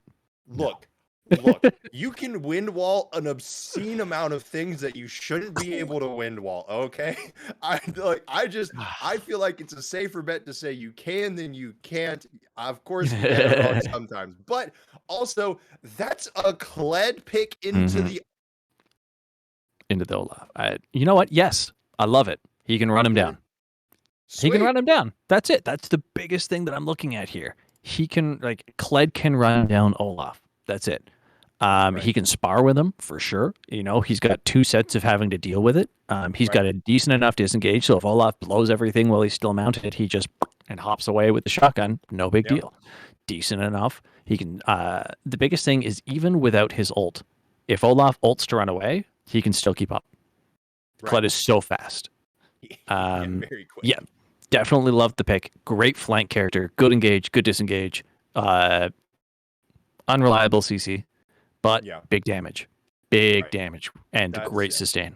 That is kind of what I was gonna ask, because for CB Rush, it seems like, again, Rutledge can do quite a bit of damage. The Ezreal Mystic shots can do a fair amount, but it just doesn't seem like they really have, a lot of consistent damage sources that aren't going to be relying on kind of, poke, harass, trying to run away, that can really take advantage of the Udyr and the Alistar engage. So do you think Kled can really kind of fill that role and step up and fill that damage? Just like they don't want to. They don't want to. They don't want to fight like that. Look at their team, right? Look at the 2 different team comps here. You look at Dorado Gaming and what Look at the bottom 3 characters on Dorado Gaming's draft. It's true. What happens when all of those ult together? You simply die. You have Rakan, who just brings everybody into a nice tight little ball, and then Diana comes in and knocks you all up, and then Yasuo comes in and keeps you all up, and then Diana drops a planet on you. That is true. The move CBR does come down. CBR does not want to fight them. That's the long and the short of it. CBR wants to fight 1, maybe 2 of them. Okay. That's it. They want to keep everybody else away. You hit a light binding, you kill 1, you move on to the next one.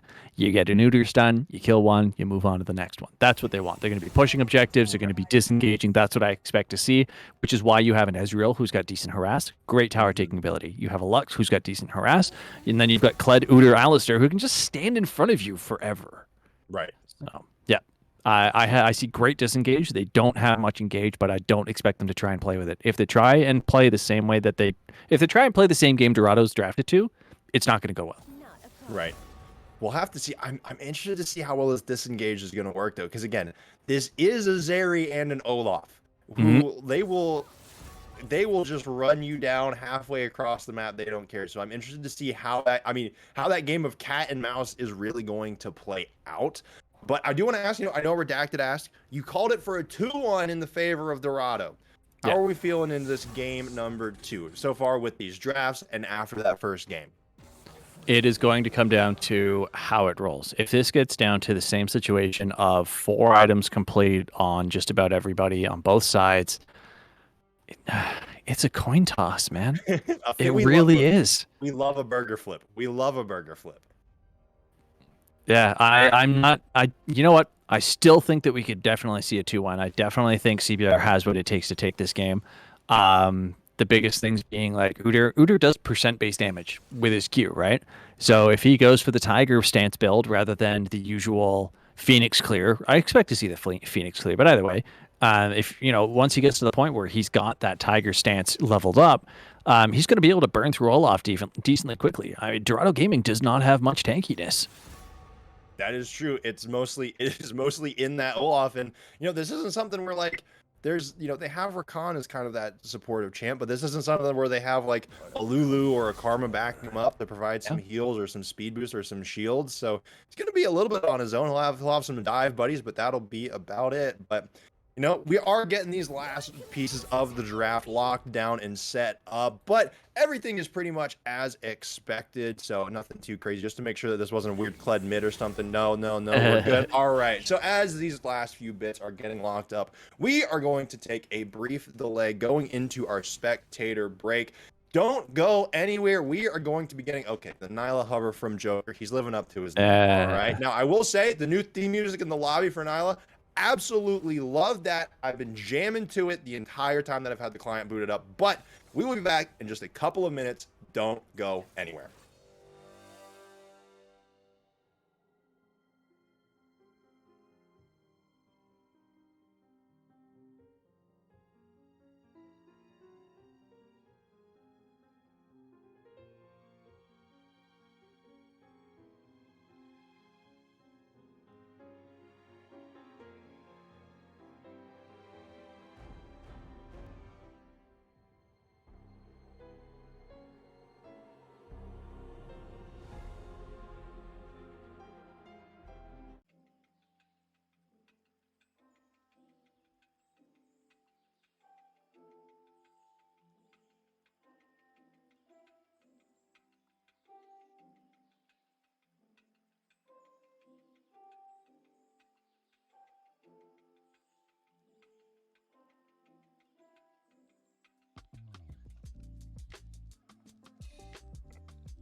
about to say something really cool.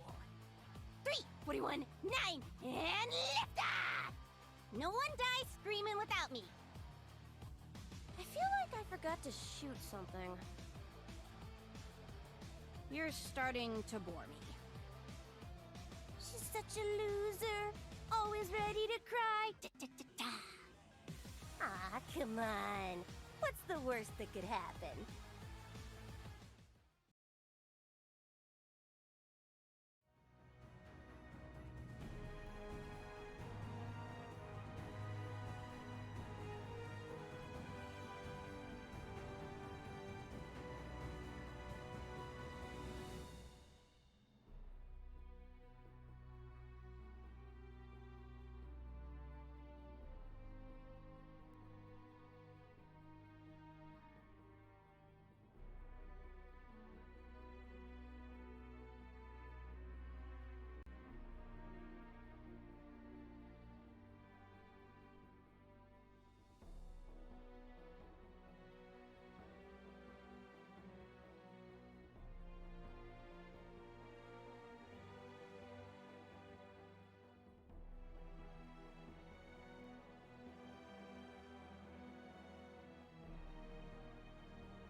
Hello, everybody, and welcome back. We are loading on to the Rift for game number 2 between Dorado Gaming Omega and CB Rush. Now, just real quick, brief history for some of you out there who weren't keeping up exactly with Amateur Worlds or any of the lock-in type stuff.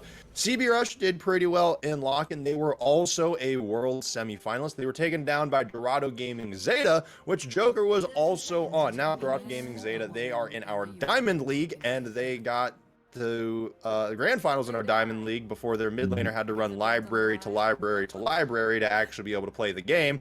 They ended up losing, but that is who took down CB Rush. So this team, they still have plenty of fight in them. We saw the power rankings.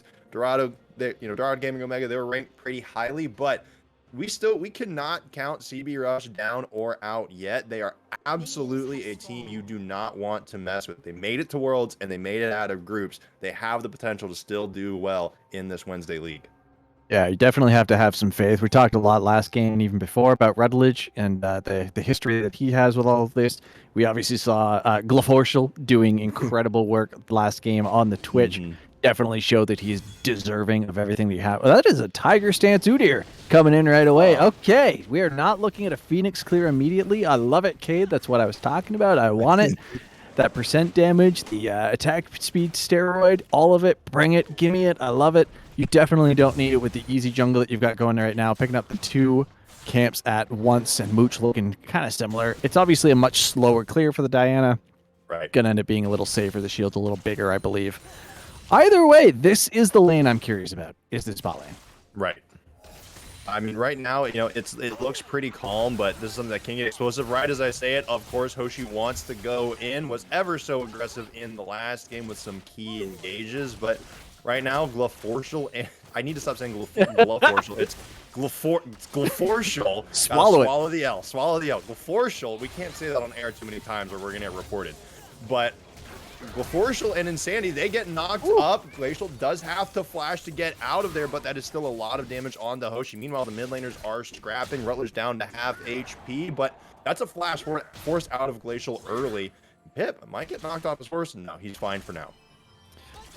So we had a good time joking before the cast about the name of the CB Rush support. Somebody said we should just... Somebody said, call him what his Discord name is, and I don't remember what that is anymore. It's Insanity. I can tell you his name is Brandon. His name is Brandon? I always thought Apparently. it was Insanity. All right. No, his actual name. His actual name. All right, we're calling him Brandon then. So it is in a document that we have been given where it says, Brandon, your name broke my table. So I don't want to dox him, but... So this Alistair is it's either that or we can call him Happy Face, right? Because it kind of looks like the... Anyways. There we go. Yeah. Either way, we're seeing a lot of brawling coming out really early on, which I'm not surprised about. That's just how Dorado plays. They love it. They want to be in your face at all times. Tried for some pressure mid, and they opted just to do nothing about it. And here's where you see the Scuttle Crabs going down. Top's already gone. Bottom is going down. Udyr's trying to find something, but where are you going to go right now? All the lanes are too even.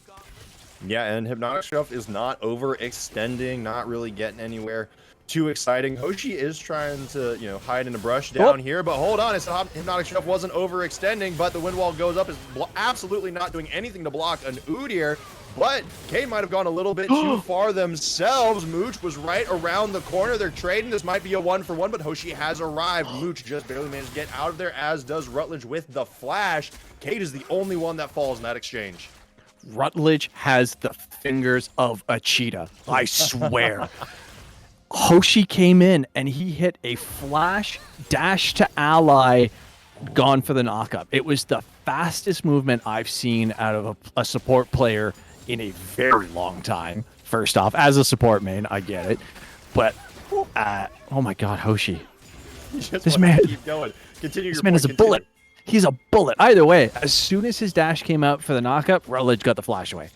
He had maybe a quarter second to react to that because Hoshi came out of a bush. He flashed into the bush, dashed to the Diana, threw out the knockup. It was incredibly quick. Yeah, and it paid off. And again, Rutledge just the fancy fingers, just barely keeping that Lux alive. It was very nearly a clean 0-for-2, but the time being, things have chilled out for a moment. It's a 800 gold lead in the favor of Dorado right now. Mountain Dragon has spawned. That is the first Drake of the game. Herald will be spawning here in about 2.5 minutes. We'll have to see if these teams want to go for it. But I will say, priority over this bottom side of the map currently belongs to CB Rush, Glacial, and Alistair, Insanity. I'm calling him Insanity. I called him Insanity Lock, and I'm sticking with it. Hold on, Rutledge, though.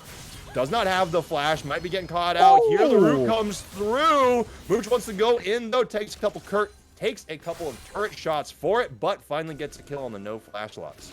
I don't know why I'm constantly surprised at Mooch going into tower at this point. He did it from the 3-minute mark in the last game, I swear. He spent half the game under towers, and he's just not afraid to keep doing it, even on a Diana in this situation. I was so busy laughing at that delayed wind wall that came out. It was almost like Hypnotic was like, damn, like I could have. If only.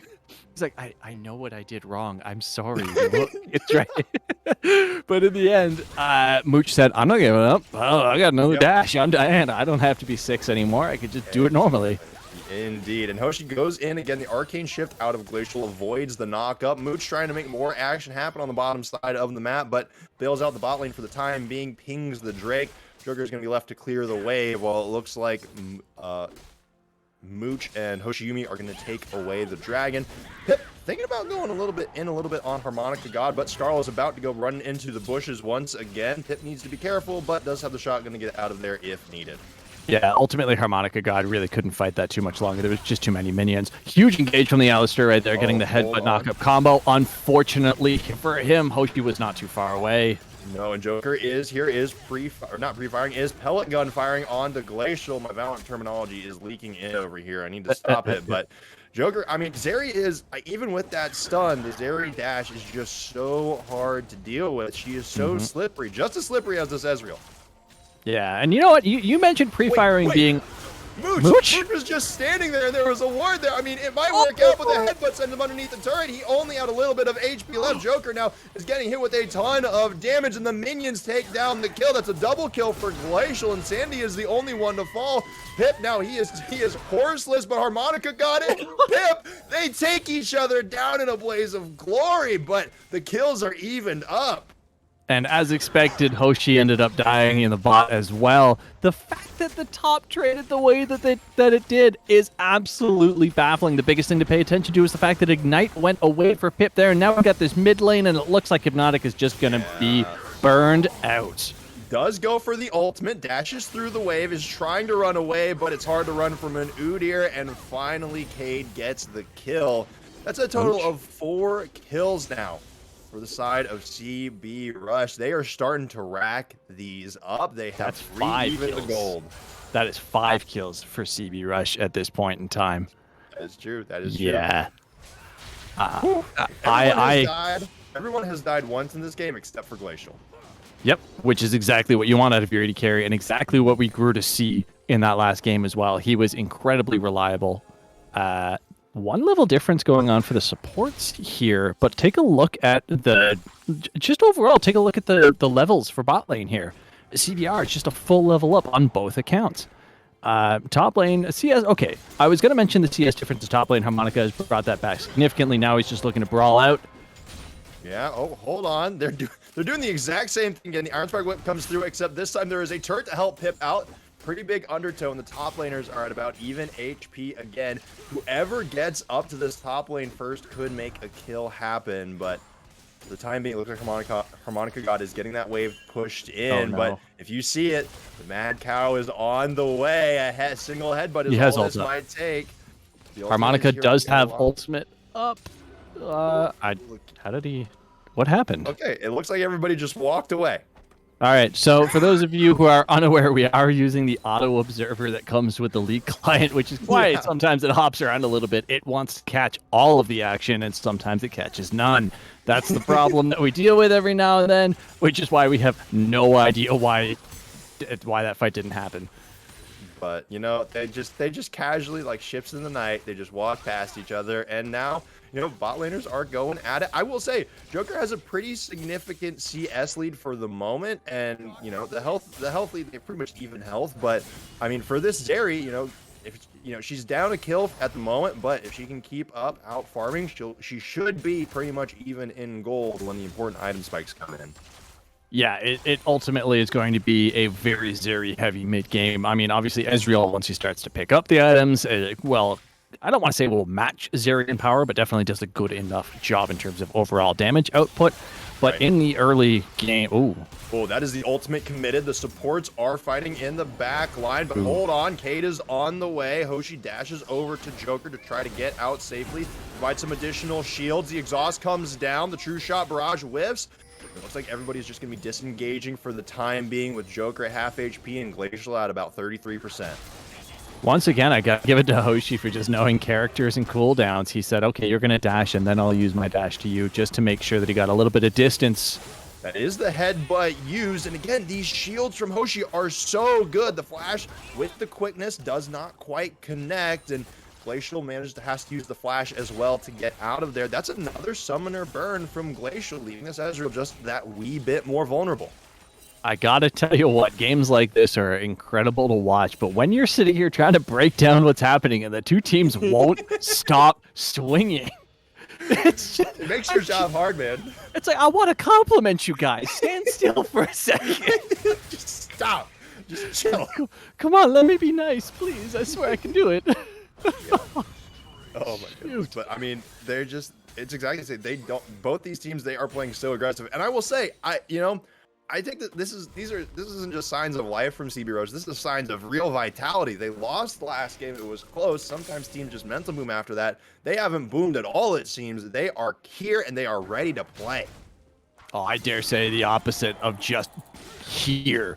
They said no thank you to the mental boom. It was offered to them on a silver platter, and they flipped it and threw it at the waiter, and look at them go in return to Dorado Gaming here. They're only 600 gold behind right now. At this point, they were several thousand gold in the last game. Definitely what we were looking to see in the expectations of going to Game 3. Yeah. Oh, that is a pretty good light binding. Cade wants to try to get another stun, but instead lands it on to Mooch, and Sandy is here as well. It is currently a 3v3, but that has the flash committed from Diana. A relatively important engage tool, but that is still Drake number 2 picked up for Dorado Gaming Omega.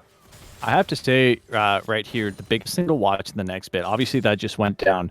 If you look at our timers coming in, we have nothing significant coming up. Right? So generally, when you start looking at timers like that, you say, oh, this is going to come up soon. How do the teleports look? It doesn't matter in the slightest. The fact that Dorado Gaming is going to have... Oh, no. Oh, that is the huge Diana Yasuo wombo combo that you want, but that's the Alistar here for the headbutt over the wall to break up the team fight, but Hoshiyumi is here once again. All members of every team except for the AD carries are here in the mid lane, and the only one to fall is Mooj after all of that damage. It looks like for the time being, people are just chilling, but Harmonica God, hold on. Harmonica God is waiting in this bush here, and Sandy is waiting in the bush as well. Harmonica God is leaving, but Sandy is here. That headbutt is going to be off cooldown shortly. I'm waiting for this. I smell blood in the water, but looks like Sandy just wants to start walking away, thinking about an invade. Yeah, he wants to save his control ward. He does, but hold on. Harmonica God up here in the top lane. Now Cade just dies! And Pip is trying to take care of this Olaf, but the Ragnarok is letting him run away. Pip not able to chase him down. He's going to have to go onto the turret. It's starting to take turret shots. Harmonica God can run away pretty freely here, and it looks like they will be able to as Pip disengages. Wow. Yeah, the Ragnarok in tandem with the Ghost right there, able to just completely walk away. Cade, I respect the hustle, but you had like 400 HP. A single undertow, and that was it. I'm sorry, but that's questionable, to be polite. Yeah. Like we talked about the fact that this Olaf can just ult and walk away from an Udyr, and that in this situation he just ulted and walked straight into him and said, "Okay, you're mine. I'm hungry." And yeah, like do you know what pelt is on my back? It's you. He just took Udyr's little bear hat and just put it on himself. That's mine now. He said, "Thank you. My ears were cold on this island." And it worked out. Pip was not able to get the 1-for-1 trade. When you're doing that type of thing, that's at least what you want. Bare minimum, that's what you're looking for, but it just didn't bare minimum. happen. So, okay, you know what? I didn't make the pun. I wish that had been intentional, but here we are. Now, one thing to note, Harmonica God is backing or wants to back here. I fully expect the mythic item is probably complete for the Olaf here, so that's going to be a pretty important power spike. Definitely got to keep an eye out on that. Cade is spotted on the ward in the jungle, though, and speaking of item spikes coming in, pretty much everybody has their first item completed, save for the supports, and save for Harmonica God. Hold on, we got some supportal combat going on here. That is the stun on the Hoshiyumi, and Glacial interrupts the 1v1. Absolutely disrespectful, but What? people disengage for the time being. And Did you see that damage out of Joker? look, it's a railgun. It's a railgun. It's a whole railgun. It was 340 damage to an Alistar who has armor. Kraken Slayer, what can I say? Yeah. Look, Zeri's busted, always has been, always will be. I wanted to comment on the Kraken Slayer pickup from Zarya actually very quickly because obviously we talked about it in the very beginning. This is a tanky team coming out of CBR, picking up a mobility-based AD carry so that you can get the Kraken Slayer with no concerns. Huge. And here goes Harmonica God into Pip again. Yeah, the undertow hits one more time, and once again, Pip is dismounted, is taking so much damage, is on the run now, but cannot face Harmonica God in the 1v1 for now, it seems. And that's even with Harmonica God Mythicless. Ooh. Harmonica God is going for the Triforce, I think, is his plan. Is that, am I looking at that right? Or is he going for Divine Sunder? Maybe Sunderer. Wait, no? I think that's... The Sheen is throwing me off, man. Does Sheen go into Triforce still? I'm going to be honest. I haven't built Triforce in like 4 years. I'm a Chem Tank, Lilia, and Lethality set enjoyer, okay? I do not know what Triforce does. I'm a support main. But we will certainly see. Either way, like, again, I think it's just important to note, this is still, like, it's just no mythic. It's not even a completed item yet, and Harmonica God is already proven to be a problem. The back is coming in now. We're going to have to see. It is indeed the Triforce. You called it. Like, the axe, the axe was throwing me for a second. That is the Triforce Olaf. So this is horrifying, because obviously after Triforce, all you're going to look for, in my opinion, is his maybe, I guess maybe not a black cleaver. So he's going to look for some kind of armor pen, and then he's going to build straight tank. Yeah. And he's going to walk at you. Railgun goes in. Mooch gets headbutted away. That secures the dragon, but that is only dragon number 1. It takes away Soul Point. The team fight breaks out in earnest now. Here comes the final spark, and it does a lot of damage. Hoshiumi gets pulled aside, but Harmonica God goes on a killing spree with some help from Mooch's ultimate. Joker takes down Glacial. That's the AD carry gone, and now Joker can go on the run and on the chase down. The light binding doesn't do much. Harmonica God is just too fast. The flash has to be committed. That is 2 for none. Insanity is very, very low and gets taken down. Joker absolutely popping off. That is a 3,000 gold lead now for Dorado Gaming Omega. They may lose the dragon, but they win the team fight. Joker showing exactly why he is an amateur world champion. 100% in that gameplay right there. Watch his positioning. Look at the kiting on the right-hand side here. He just takes the Udyr for an absolute ride. Oh, Glafortia went over the wall. I can do that too. Takes him out. And watch, as of this point here, Railgun through the wall. He leads the chase down. He has a 1/3 health, a 30% health AD carry, chasing down a mid laner and a top laner with an Alistair support, and he picks up another kill. That is incredible. Oh no, Insanity. The headbutt away, good disengage. But one thing I wanted to note is that ultimate was absolutely insane out of Joker. The movement speed was just, it's like, cannot praise this guy enough. And that was enough to buy, I'm pretty sure that was just like a full Phantom Dancer buy. Like, I think there might have been like one there was piece. There's a couple daggers. Okay, so a couple daggers, but other than that, like, didn't even have to get the Zeal. That was just straight into the Phantom Dancer, so definitely was sitting on a lot of gold. And now, looks like they want a little bit more. They are bloodthirsty, but TB Rush, they say no thank you and just walk away. Yeah, so we've got the tier stacking on the Ezreal here, and that's, it's going to go as it goes. That's one of the big things that we got to be watching for, is when he manages to get that evolve out of the item there. But I mean, you're basically kind of 1.5 items, right? Until you finish that. It's not really a full item until you're done. And then you've got Zeri, who, like you said, 2 full items, finished boots, and a Vamp Scepter at this point in time. Like, this is terrifying. Yeah. Absolutely terrifying AD carry to be trying to play against in this situation. Just look at the items in general. Like Udyr, wonderful. You're building armor as you should. It's a full AD team you're playing against. That's going to be dealing % base damage and shredding your armor. Good luck. I'm sorry. Like, Zeri does a lot of magic as well. So, holy cow. I mean, there's going to be a lot of holes in this cow after this game, I am sure. But Monica and Pip, they are going at it once again. The junglers are here. Actually, that is a Hoshiumi. That is not a jungler. Kate and Pip, they are running, and it looks like Insanity has arrived. True Shot Barrage a little bit behind the fight, but Harmonica God and Hoshiumi, they were winning that for a hot second. Hoshi, man. You are phenomenal. You are everywhere you need to be at the exact moment you are needed to be there, and never anywhere else. It's incredible. Harmonica God, you're not going to... Pip. Pip, he's just about to rebound. He's just about to get that second health bar. Maybe that's what he was thinking. But this is just a red buff, and it looks like Mooch is one that is able to get it. Joker pops the ultimate, Insanity goes in, pops the Unbreakable as well. Mooch now goes in with the Moonfall.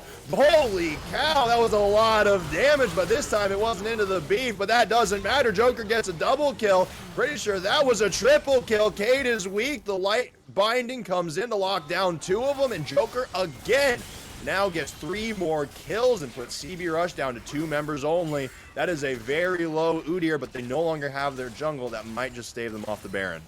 That was a holy cow, a holy Kled, and a holy... I don't remember what Ezreal is, aside from a human, I guess, in this situation. That collector. That has the same sound as everything else. Either way, Zeri doing absolute work right now. Joker's saying, no, my game, my series, go away. He's had enough. He doesn't want any more of anything here. He's just going to clean up and move on. He's farmed beyond belief, not just in terms of CS. Look at him, 218 CS at 22 minutes, just about keeping that 10 per minute, which is exactly what you want. On top of that, 6 kills. He's going to have a bloodthirster in his hands any second now. And on top of that, I talked about it at the start, Hypnotic Scruff, the mid laner, just kind of hangs out and does whatever. Hoshi. Just keeps showing up. Literally wherever Hoshi needs to be, they're there. Why is he just there? And why is he so confident that he can...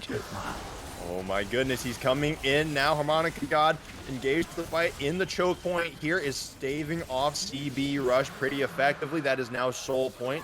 Pip now might be coming in on a flank, trying to get a little bit. The light binding comes in, but Harmonica God is able to get away. Doesn't take any damage. And again, Hoshiumi in with a massive engage. It's just working out so much better for the Rakan. The Moonfall doesn't really hit onto Rutledge, but that is a shutdown. Glacial takes down Joker. Mooch is underneath the turret, gets bound by Light, and Cade is going to get this kill, surely. But Pip now on the run, but that is a absolutely massive shutdown in Glacial's pocket. Pip goes over the wall. Harmonica God is sitting here. It is a 2v1. Wants to try to get the chase down. Ragnarok is here, but that does not negate turret damage. Cade slapping away another shutdown. Dorado Gaming, they are falling apart. Yeah, that's something that I had mentioned at the very start that I was concerned about with Harmonica God. You know, he just kind of gets a little ahead of himself. He can't quite do exactly what he thought he could. I agree. Dorado Gaming kind of falling apart in that fight. It all started off incredibly well for them. They got the Drake, they had everything they wanted, and they ignored Glacial. Yeah. That's how it all started. They decided to attack Brandon and ignored Glacial. They went after the Alistair. Okay, why? You have an Ezreal right there. I get it. This Ezreal is not as farmed, not as fed, not as anything as your AD carry. It's a mid-game Ezreal. Okay, Manamune is online. Got to be aware of it. He was right behind your whole team, free firing on your backline, and you all decided to chase the tank. Not the best decision making right there. Wonder if they just didn't notice, if there was an IGL call for something different. Don't know. In the end, bit them in the butt because Joker died. That's, like you said, a 700 gold shutdown that went their way. And then ultimately, Harmonica God, way too confident, walked under tower alone in a 1v2 and died as well, giving it another shutdown. Yeah, that is... And with all that gold that gets collected, that's, again, basically a full Cyrildas for Glafortial coming in here. So these items spikes coming in. This Ezreal, once again, ahead on gold, ahead on items for the time being over Joker. And that's only at 3, 2, and 3. So the shutdown gold was absolutely massive. That said, it's still a 4,000 gold lead. So it's not like Dorado just completely threw it and they're completely out of it now, but that definitely, you know, it hurt their lead overall. But Harmonica God again going in is just all the way up in the enemy jungle with nobody else here to help. It's chopping away at Rutledge, manages to stop the final spark in its tracks, and Glacial has to Arcane Shift out of there, and everybody disengages. And I mean, Harmonica God, I don't know how he got away with that. He had Ragnarok up this time. I don't know, but he managed to get onto somebody and he said, "I'm sticking to you like glue." So he did, and off it went. I mean, look at it. Here it goes again. He has so little to be afraid of if there's only one, generally two players around. He has no Ragnarok this time. Actually, he's popping it off now. He's going through. He's not popping it off now, but he's trying to run away. But Insanity does manage to get a pretty good engage here. Mooch has to come over the wall to try to save the team and get off the Baron, and it looks like it's just gonna happen. That's the team fight ace. Mooch and Hoshiumi, they fall to get the rest of the kills, but again, the jungler is down. The Baron is gonna have to wait for now as they take some turrets as their prize. I don't know who the IGL is for Dorado Gaming, but that call for Hypnotic Scruff to stay in the pit until the perfect knockup was phenomenal. He was either going to secure the Baron alone because he has the damage and the health and the sustain to do so, or he ults in and gets the final kills. If you watch this replay, it is incredible. I mean, Harmonica God doing exactly what he needs to do. He keeps the jungler busy so that they can farm the Baron down. Yeah, it takes a lot of the damage. Hoshi's there. Hoshi ends up dying. Unfortunate, of course. But watch this. Watch. There's knockup. There's the ult. Just to secure everything in the end. Absolutely incredible play by Dorado Gaming in its entirety there. Every single player committed exactly the way that they needed to. I don't actually know what could have been done differently for CB Rush in that fight.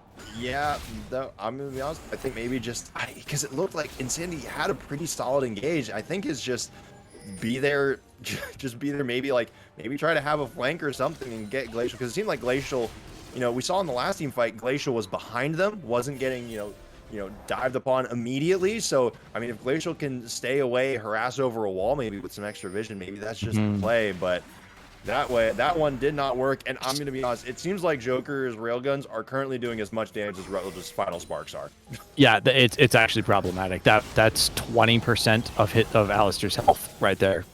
Yeah, and it looks like all of a sudden we are getting into the engage. Harmonica God and Hoshiumi, they are both on massive flanks here. The Moonfall comes through and Hypnotic Scruff takes down the cow. The heads come off, Pit falls off the horse, and Hoshiumi and Joker, they are taking him down. Meanwhile, on the bottom side of the fight, the final spark takes a lot of damage out of this Yasuo, and there's the shutdown. Rutledge is not here to play around. Rutledge wants to try to keep this game close. Glacial and Cade, they're on the back line. It's currently 3v2, and Mooch and Rutledge, they are dueling it off right now. Rutledge is the only one to get out of there, has to invest the flash. The final spark will be up shortly, but oh goodness gracious, Rutledge goes down to just about 15% HP. Blascone's over the wall and is on the run. This is going to be Infernal Soul now for Dorado Gaming Omega. They're getting closer and closer to making this a 2-0.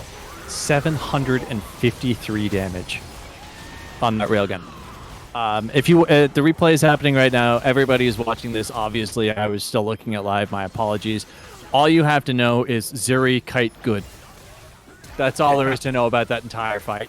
Joker is making absolutely full potential out of this character in every possible sense. Incredible railgun placements. The ultimate timing is perfect. His positioning is flawless. His kiting is incredible. Joker is putting on an absolute clinic on how to play what may be the most broken character in the game, honestly. Just keep trying to balance her, and it just keeps not working. And now, Harmonica God just completely solo took that turret, just absolutely deleted it off the map. Does have 3 items, at this point. Just a brief checking out items before we get to what's probably going to be our next team fight. 3 items on the Olaf, 3 on the Diana, 2 only on the Yasuo for now, 4 on Zeri. 2 items up on Pip on that Kled is pretty big, but this Udyr, it's a Frozen Hearts, it's Sunfire Cape, and a lot of the damage on Rutledge is pretty bursty, as well as the Zonias. So, and Glacial hasn't been able to invest too much more. That is a Dirk. Pip, though, trying to make something happen, trying to get the engage in. That's an Ultra Shock Glacial that doesn't actually hit anything for the time being, but a wind wall to stop anything else from coming through. Kate isn't even able to get over the wall. That is a Baron that's taken almost completely for free, and Harmonica God is now chasing down CB Rush, and Sandy wants to try to get in here, try to provide the disengage, but the Ragnarok comes through. Glacial gets chopped down to size. Harmonica God is getting out of there. CB Rush, they just don't have the damage anymore. Here comes the Ultra Shock Laser. There's the Moonfall, the Wombo combo. It just doesn't end. That's 3 clean kills. This is a Baron buff as well. They have the waves. Rutledge gets taken down to half HP, gets taken down to 1/3. He only has a shield. He can't get out of there. He gets the root, but it doesn't matter. The final spark doesn't do enough. 4 go down. It's only Pip left to stand. Hoshi, I don't even know why you're back, and the wave is here. They have the game in their hands. Dorado Gaming Omega, they take down the turrets. They're going to try to take down Pip. to pad those stats. But in 2-0 fashion, they take down CB Rush in week 1 of the CCS. Okay. Harmonica God. Okay. You know what? That just feels bad. Pip didn't even get the kill onto Harmonica God. Yep. Yep. Yep. You know what? I spent so much time this game talking about how incredible Joker played. Obviously, Yeah. as I should have, and as everybody should remember, and everybody should pay attention to. Joker was phenomenal. Out of every single player in this game, or in the lobby, in the last 2 games, Hoshi is my MVP. Like we talked about, Hoshi was everywhere he needed to be, every time he needed to be somewhere. Every single time you are like, ooh, Harmonica God, like, I get it, you're fed, you're kind of going a little, oh, never mind. You've got Hoshi. And Hoshi comes in, dashes out of absolutely nowhere, hits a massive ult, hits a huge knock-up, and it's like, all right, that's 6 seconds that he just bought.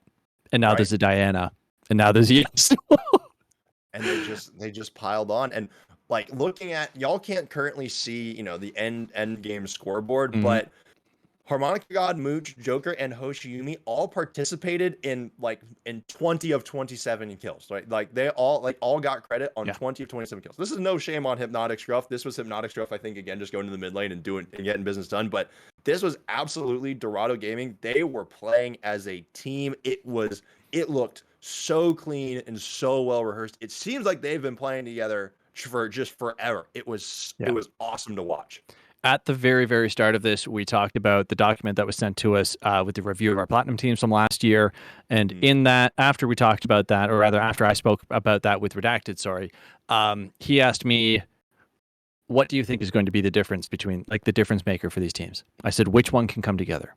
Which one of these 2 teams can take 5 players, one incredible and very well-known player from each side, Rutledge on the one side, Joker on the other, who can take the other 4 players and form a team? Ultimately, that is exactly what we saw. Like you said, it looked like they had been playing together for years. They were absolutely on par with one another in step and incredibly fluid all the way through. Yeah, it was. I mean, that is a clean 2-0. And again, this CB Rush, I think, still played really well. I think that game number 2, it was just Joker just put on an absolute masterclass, but this still felt like this didn't necessarily feel like an absolute stomp. So I'm interested to see what they keep going. I mean, if they can play around Glefortial more consistently, I think they have, just draft for him, get him some power picks like that Twitch, late game scaling or something. I think we can absolutely still see a lot out of this team. I would love to see, like, Glefortial did incredibly well on the Twitch. I'm very surprised that it didn't get banned out. I would have loved to see him go back onto that, honestly. I would also like to see, like, Rutledge is a very good player. Rutledge has very good positioning. Rutledge has very good control. Plays a good control mage. I have not seen it, so I don't know the history, but after the 2 games that I saw of him on Lux, I would like to see him play something a little more dominating. Champion-wise, something that can carry a game. Lux can do a lot of damage if she gets ahead. I would like to see him play somebody that steamrolls lanes.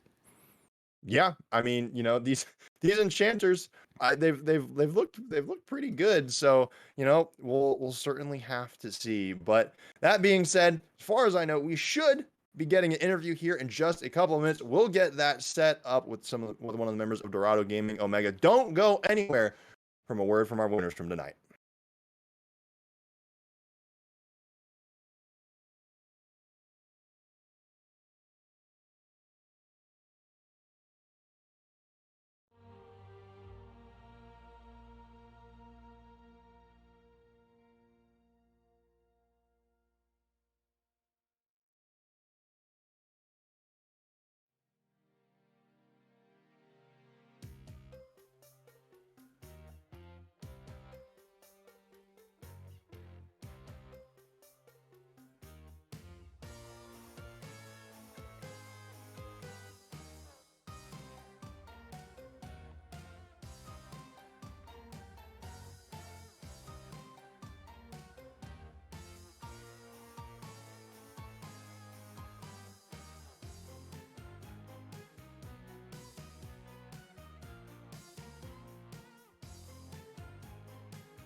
Hello, everybody. We are back, and our interviewee for the evening is the one and only harmonica god themselves. Welcome, welcome. You had an absolute stunner performance on that Olaf, and we had people coming in. I think y'all were definitely the favorites for today. Not necessarily like by much, but y'all came in. It seemed like you were playing with confidence. Did y'all kind of have that swagger coming into these games? Did you believe you were going to win? Well, I don't want to say that we necessarily believe we were going to win 100%, but I just came in confident today. I just knew we were going to first pick some crazy flexes and give them a good run for their money, one way or the other. What so in game number 1, obviously they tried to play you with the Gwen as the flex pick, right? And I commented several times on the fact that you guys pushed off picking, you picked a flex pick yourself in the Lilia, and then you kind of pushed off picking your jungler to make sure that you kind of push back on them. Was that intentional, or did it just kind of come out that way? And if so, who made that call? Well, we were really just kind of picking the Lilia into the Gwen kind of as a matching pick, and we wanted to hold that till the end. So you were right on that, and we were just holding that pick, and we were really intending on sitting it wherever the Gwen went, and we were going to try to counter the other pick on red side since we were holding that R5. Right. But hey, play it in the orange. It looked great. I was so sad I didn't get to cast that. I love Lilia top. Your Lilia top, it was inspiring. I will take inspiration. Look, I'm a plastic 5 player, okay? It was still, we'll still take it. It looked fun. It looked good. But one thing I do want to say is, we brought it up a little bit right before we hopped into the interview. Oshi did, but your man Hoshiyumi, are you going to give him are you going to send him like a $15 Taco Bell gift card for how many times he just came up to the top lane to just be like, hey, buddy, I'm here. 2v2 now. Just go for it. Because he was absolutely all over the place. Oh, yeah. I mean, I've already got the PayPal going in there. And just as an honorary thank you, I'll even play him a little quick harmonica solo on stream for him.